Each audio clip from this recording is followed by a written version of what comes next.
Welcome back to our channel. We thank you for joining us on today. If this is your first time, we thank you for tuning in. And today we have another very, very special guest. We have Elaine Williams. She is a licensed clinical professional counselor. That is a mouthful, but she is a counselor. And so today we're just going to talk about mental health. We know that there is so much going on right now in the world, in America. And so how do we cope with everything that's going on, being, Black mothers, raising children, or being pregnant, thinking that you're about to bring children into what seems to be a chaotic world. And how to, truly cope with everything that's going on. Hey, Christy. Hey, Christy. Thank you for having me on today. I really appreciate you guys asking me to do this. I know everyone right now has been kind of in turmoil, the whole country, the whole world. There's so much that's been going on. Things have shut down due to the coronavirus. There are lots of riots and protests all over the country. People are scared, they're angry, they're overwhelmed, depressed. People are experiencing cabin fever. I know I experience that sometimes. And, even when you look at the things that you see on the news, unemployment rates are at an all-time high. Hundreds of companies are closing their doors. Some are closing them permanently. Parents are stressed, trying to juggle homeschooling and working from home full time, and just overall the civil unrest that we've been going through for the past few months. Most of the things that we used to do as outlets aren't even accessible right now. Going out to the movies, going to the mall, hanging out with friends, and going out for a drink, traveling, all the things that, we find enjoyment in. A lot of those things are just at a halt right now. So people are starting to get panicky, antsy, anxious, and a lot of people are sinking into a depression. So how do you cope? How do you deal with those things? Yeah. Personally, yes. as a therapist, it's been a little tricky because those are some of the things that you kind of refer people to do. Get out there, get active, do things. Rely on your social supports and things like that, because it does look different for everyone based on your experience, your emotional needs. The ways that you cope can be different depending on who you are. So I made a list of some of the things that I find as my go-to coping list that I used to use with my clients. I use many of these things with myself. So I'm gonna pull up a list here so you guys can see what some of those things are. Here we have the first thing that, I like to recommend is just deep breathing. And deep breathing is great because there have been a lot of scientific studies and things that show deep breathing helps to regulate the blood in your body. And, we have oxygen in our blood. When we get anxious and depressed or panicky, what happens? We start taking short breaths, and it restricts the oxygen flow through our body. So when we can sit with our feet on the ground, sit up straight, back straight, put your hands, on your thighs, and just take slow, deep breaths. I recommend at least 10. Then it kind of helps you get that blood flowing, that, oxygen regulating through your body so that you can think better. Because when that oxygen flows to your brain, you have better judgment, your mood shifts, right? And you just overall feel better. That's so important. Sorry to interject. That's so important because that's something that you can easily do. Even if for people who have already had to go back to work, you may be in offices and stuff and you're overwhelmed by everything, happening. This is something that you can easily do without, having to leave and, take days off and stuff like that. So that's really important. Yeah, that's a good point. I mean, you can do it in the midst of your stress, right at your desk, someone walks away, maybe someone says something and it stresses you out. And it only takes a few seconds, So it's a great tool to always have with you, and you can do it anywhere. So the second one is journaling, right? And with journaling, that's one of the most underrated coping techniques. I know, like for me, I used to journal in high school, but how often with this hustle, bustle, at least before coronavirus, where we were just so busy and doing all these things all the time, how often do we have time to just sit down and journal, right? Yeah. But because we have all this extra time today, I think it's a great habit to develop and get back into. There's so many benefits when it comes to journaling, to include just self-reflection. Just the act of journaling can calm you down. Mood down, you can look back and see what you wrote before and learn from yourself. So there are lots of different types of journaling. You can do poetry, you can do short stories, you can just write out like a diary, your feelings. Prayer journal, that's what I do. Yeah, I know you're a great journaler, Christy. Yeah. It definitely helps though, but you know what's funny? I actually found it easier to journal when I was in the hustle and bustle than it is now when I'm like just at home. I don't know if it's because I allow, you got social media, you got so many distractions when you're home, and you feel like, I got to clean, I got to do the laundry, I got to do this. And so I don't find myself making time to sit down and journal. Whereas when I was working, I would go on my lunch break, sit in the backseat of my car and just enjoy the silence. And then I would journal, and I did that faithfully every day. And now it's like maybe once a week, but it is important because I did feel a lot more centered when I would journal regularly than I do now. Yeah. So yeah, I agree. I mean, the best thing is to just start, even if you start at once a week, if that's what you have, then just start there, until you develop that habit. So I think that's that's great. And the third thing we have on here is called radical acceptance. It's not as commonly known because that is a dialectical behavioral therapy technique. And radical acceptance, in short, is basically means just getting to a place where you can accept the situation for what it is. And I think America right now, especially with everything that's been going on, everything that's been coming out, a new concept, which is not new in the Black community, but I think a new accepted concept that America as a whole is accepting right now is just the concept of white privilege. That's something that we really haven't talked about before, as a society, as a whole country.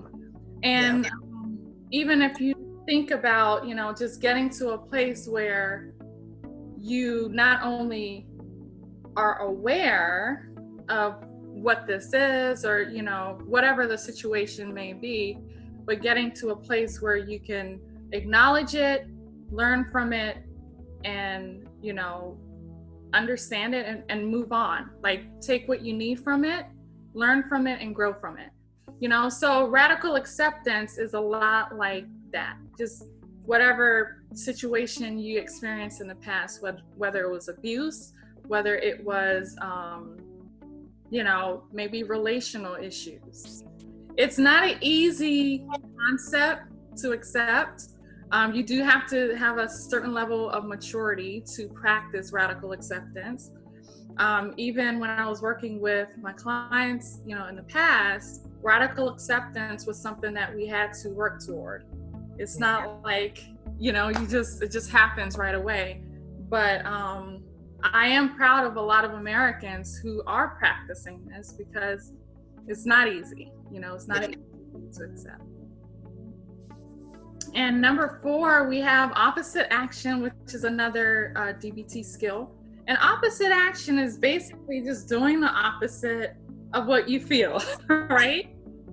So it also takes a certain level of maturity. You know, a lot of times we get angry, we get frustrated, and what do we want to do? We want to lash out, we want to react.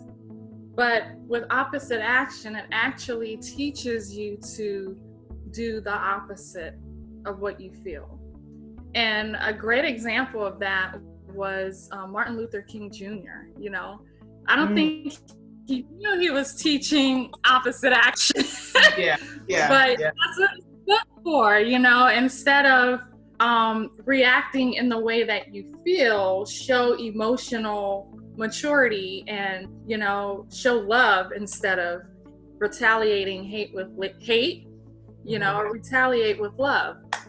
So that is also not easy to do. You know, you have to kind of work toward that. But with everything that's going on today, I think it's critical for us to get on the same page. We have to start using, you know, parts of that technique.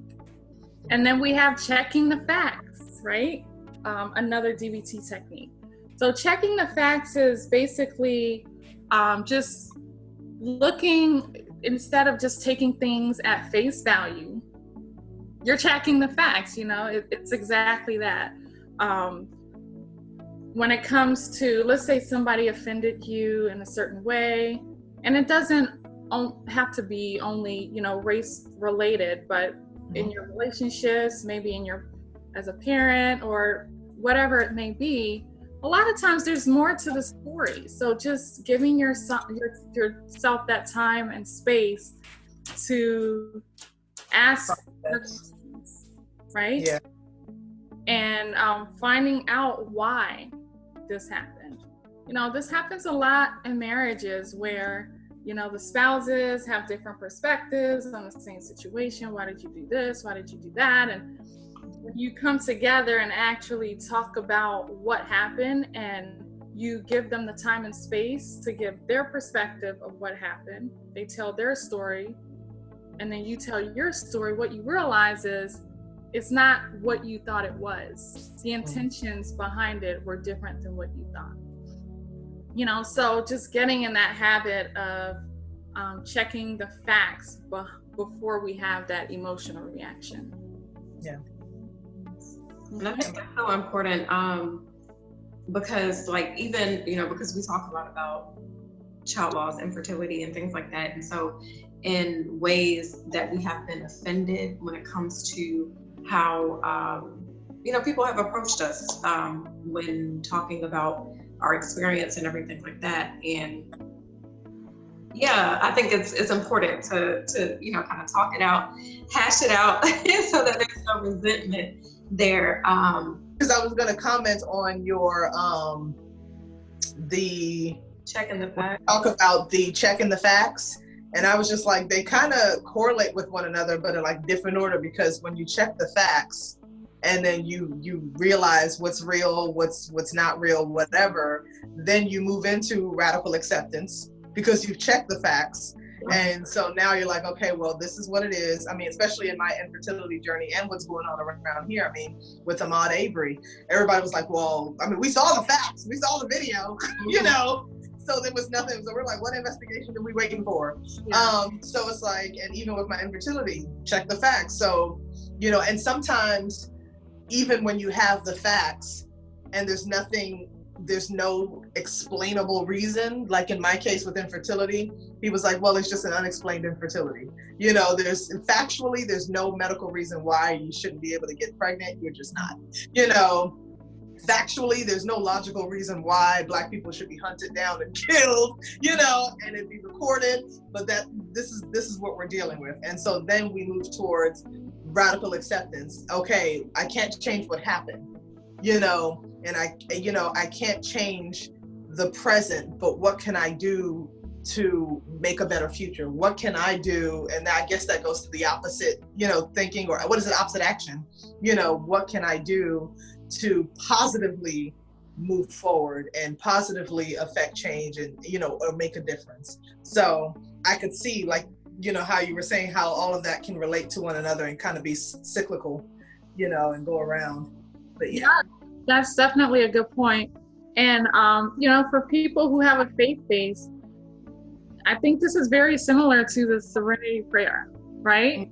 You know, so when you do these things, it says, Lord, grant me the serenity to accept the thing that I cannot change. Yes. The courage to change the things that I can, and the wisdom to know the difference, right? Yeah. So when you're able to do that, you know, it kind of gives you peace with the situation. So once you have that peace with the situation, knowing that you did everything that you could do, now the next step is you have to choose, how do you want your mood to be? Because if you continue to choose to be affected by that situation, that's your choice. Yeah. You already know you've done everything that you can. So if you can't do anything else, now that's just wasted energy. And of course, I know we have to feel, we have to allow ourselves to feel, but we also have to work toward getting to a place where we have control of our emotions so that our emotions don't control us. Okay? And number 6 is music therapy, you know, which we all grew up doing anyway without realizing we were doing it. You know, we listen to certain type of music to give us a certain type of mood, right? I think sometimes that can work against us because naturally we kind of gravitate toward the music based on what we're feeling at that time. But when, let's say you're feeling depressed or anxious, instead of listening to music that's going to make you feel more depressed, more anxious, that's feeding into that, what I typically like to do is listen to music that's going to make me feel the way I want to feel. You know, so if I'm anxious, I'm not going to listen to like super upbeat music that's going to make me more anxious. I listen to something that's calming. You know, if I'm depressed, I'm not going to listen to sad, solemn music, which sometimes you naturally gravitate to, but listen to something that is more upbeat, that can kind of pick your mood up. You know, so it's a little unconventional, but it's very effective. And then we have meditation. Oh, go ahead, Christy. You're going to say something? No, I'm just saying I agree. Yeah. So we have meditation. And meditation doesn't have to be like sitting in a Buddha position, like humming and all that stuff. You know, I know that's a type of meditation, but meditation and mindfulness is a technique where you just learn how to be present in the moment. You know, we live in a society where our mind is either always in the future, you know, we're always anxious and panicky about what can happen, what's gonna happen, or we always live in the past where we're consumed and obsessed with what happened, you know, and what I shoulda, coulda, wouldas, and, you know, who did what to me and this and that. And, you know, so our minds are constantly occupied with those thoughts of things that we can't change because it already happened, or the things that haven't even happened yet. Yeah. We need to focus more on the moment, the present. And mindfulness is basically, it sounds silly like when you first do it, but it's basically just finding yourself a quiet space where you can just focus on what's happening right now. Some people like to maybe focus on an object, or you can just focus on outside, like looking outside the window, looking at the tree. You know, oh, what sounds do I hear right now? You know? It's not for everybody, but, you know, for the people that do it, it's very effective. Yeah. Is that kind of like what the technique people use for people who like have anxiety attacks, where you have to like find 5 things in the room that are blue, and, you know, is it kind of like that? To kind of like talk themselves down, you know, name three things that start with the letter T, you know, like, and I guess it takes their mind off of what they're worried about and on something else to calm them down. Is that kind of the same or no? Actually, I think you're talking about another DBT technique called, just distracting. Okay. Another way to take your mind off of what's happening in the moment is just distracting yourself. Okay. And some people just do things that they love, hobbies, puzzles, games, whatever, to distract themselves. So that is another technique I didn't even list here that I used to use all the time. But, and then you have art therapy, which can be in that category of distraction.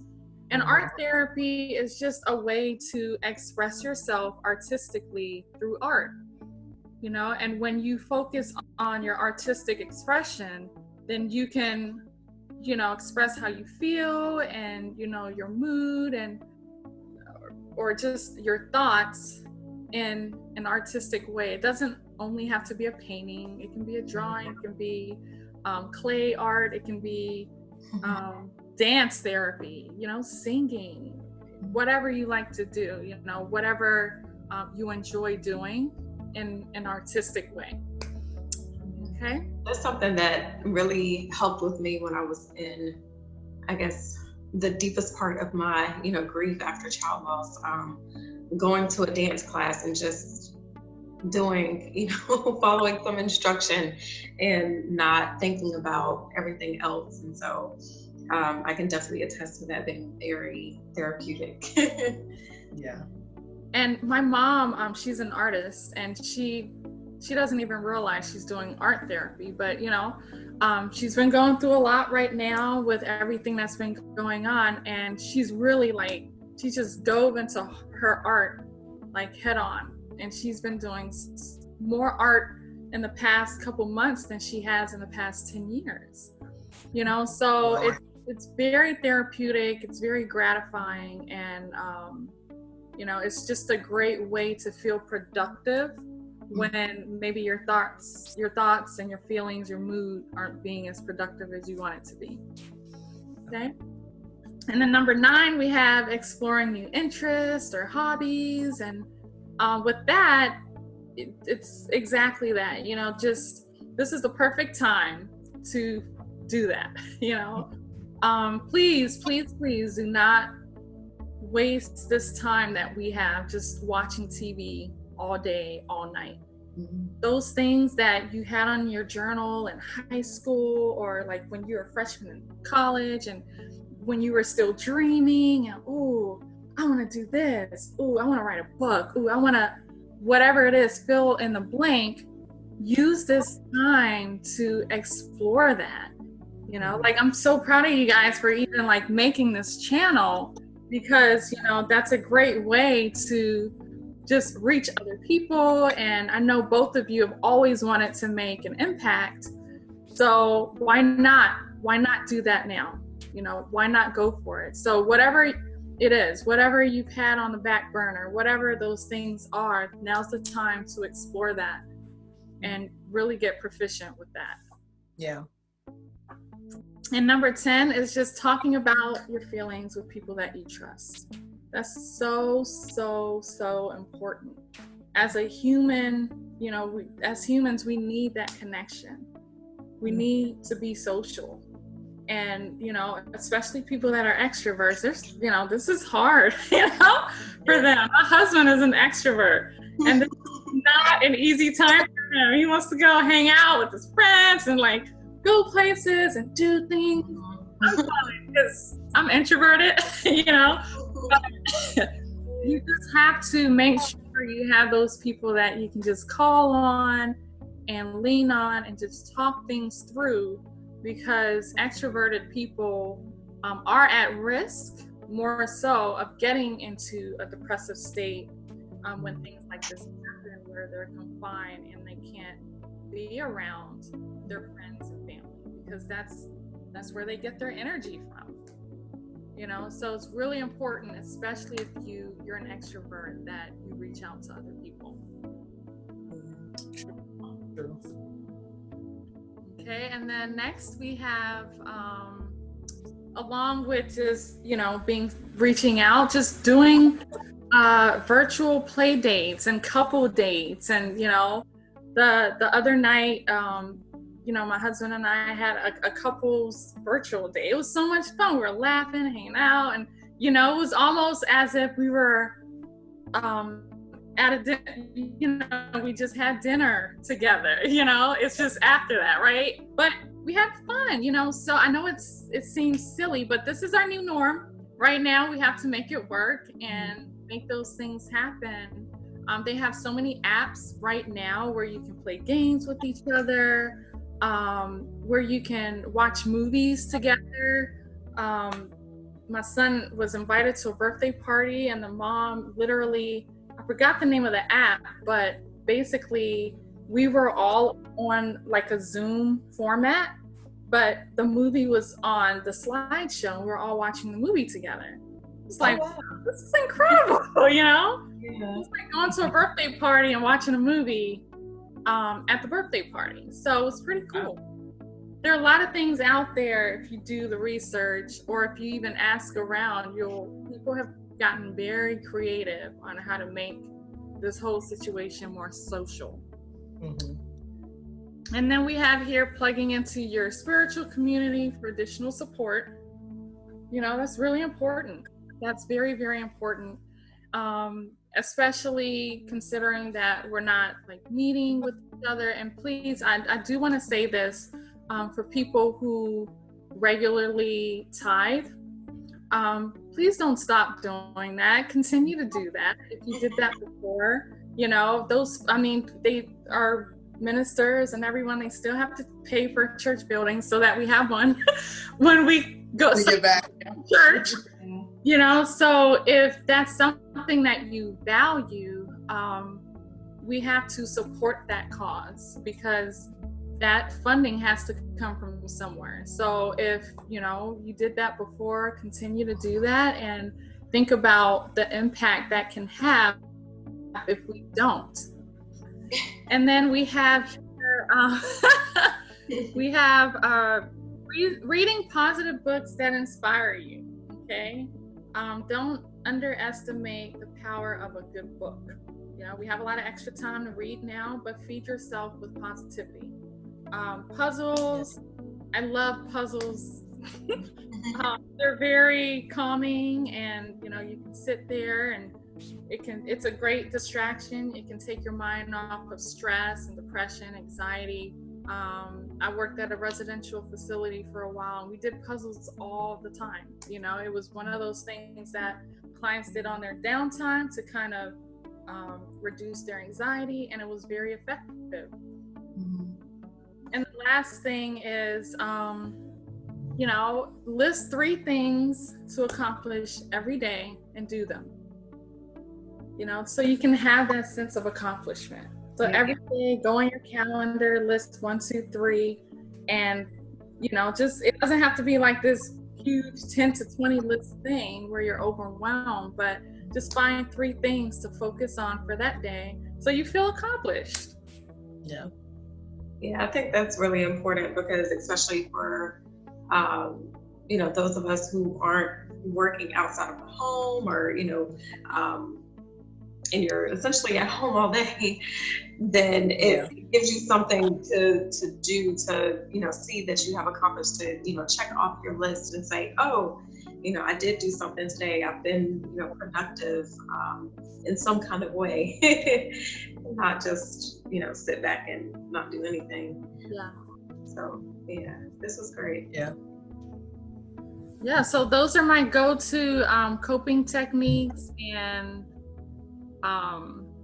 you know, I recommend them to my clients, but I use them too, and I think any one of us can use them. Yeah, absolutely. And they seem, you know, really easy to do. You don't have to have a lot of different things to make it happen. So most of it, if you have a paper and a pen, you're okay. Right? You do it. Yep. Exactly. So I do have a question, Elaine. Mm-hmm. What about people? So I've been seeing things online about people who are saying, on the one hand, don't waste the opportunity you have while you're at home, you know, fulfill a dream, yada, yada, yada.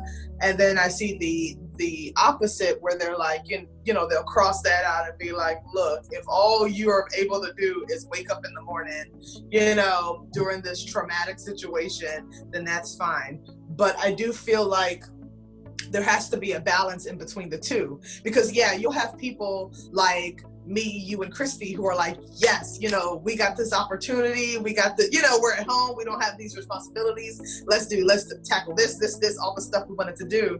And then there are people who are literally, I guess, crippled by the endless possibilities of what they're able to do, and then so they shut down and not able to do anything. So what would you say for a person who is like that, who is like, yeah, I know we have all this time, but I just feel so overwhelmed with all the stuff that I want to do, and I don't know where to start, so I just don't end up doing anything, and I'm just sitting on the couch watching TV the whole 3 months we're at home, you know? So what would you say to people like that who do want to accomplish their dreams, but I guess their anxiety or whatever they may be going through, they just get a little bit overwhelmed and they just can't seem to break past that initial barrier?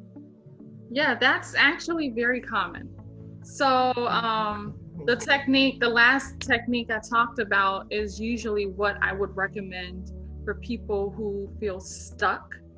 I would not recommend feeling like feeding into that for a long period of time, but everyone has their own issues. There are a lot of people that are grieving right now. You know, the families of, you know, people who were caught up in this whole civil unrest. They may be grieving, and you know, we also have a lot of people that have died from the coronavirus that are grieving. So we can't have the same expectation for everyone. We have to give each and every person their time, their space to grow and heal and learn in their own time. And I think when it comes to having those 1, 2, 3 steps, if you feel like you're stuck, maybe just start off with, today I'm going to, and just put one thing on your list. You know, I'm gonna wake up before 11 o'clock. You know, I mean, depending on where you are, you may just have to just start there. Yeah. You know, so you wanna, when you make that 1, 2, 3 list, put something on there that's realistic for you. Don't do something that you know you can accomplish that day, and then it's gonna discourage you, because then it's gonna put you right back in that state. Okay, so you start where you are, and every day. So basically, no beating yourself up. Exactly. Yeah. That's the goal. The way you pick yourself up out that situation is to feel accomplished and feel valued, feel worthy. So you do things that you know you can accomplish. And as your mood elevates over time, you'll be able to accomplish a little more. And then you just keep increasing it. You know, okay, I'm at a point now where maybe I can go outside. Okay, I'm going to put that on my list today. You know, I got up before 11 yesterday. Tomorrow I'm going to go outside, you know. So you just take your time and be grateful. Yeah. And the people around you have to just be patient with that and understand, you know, where you are, and encourage you, because that's the best way to get kind of out of that funk. Yeah. Agreed. We want to thank you so much, Elaine, for this very informative and insightful Zoom. Like, this was amazing. And, you know, if I had the money to pay you, I would be like, yes, girl, you earned every penny. You earned every coin, okay? But we really appreciate you taking this time out and, you know, lending us your expertise. And we'll definitely have you back. We got to do a video where we're all together in the same room next time. Yes. And really go in conversation. But we hope for you guys, the viewers, that you learn something and that you adopt at least 1, 2, or 3 of these coping mechanisms, because we do believe that this will help you, especially in this time of isolation, being at home. Everybody's dealing with things, like Elaine said, COVID-19, civil unrest, child loss, infertility, everyone has something that they're going through, and we all need to establish healthy coping mechanisms so that we can be our healthy selves. So I really appreciate you coming through, Elaine. Well, thanks for having me. It's been a pleasure, and anytime. Keep doing what you're doing. All right. Thank you. Thank you, girl. So thank you guys for watching, and until next time, continue this journey with us. Bye. Bye.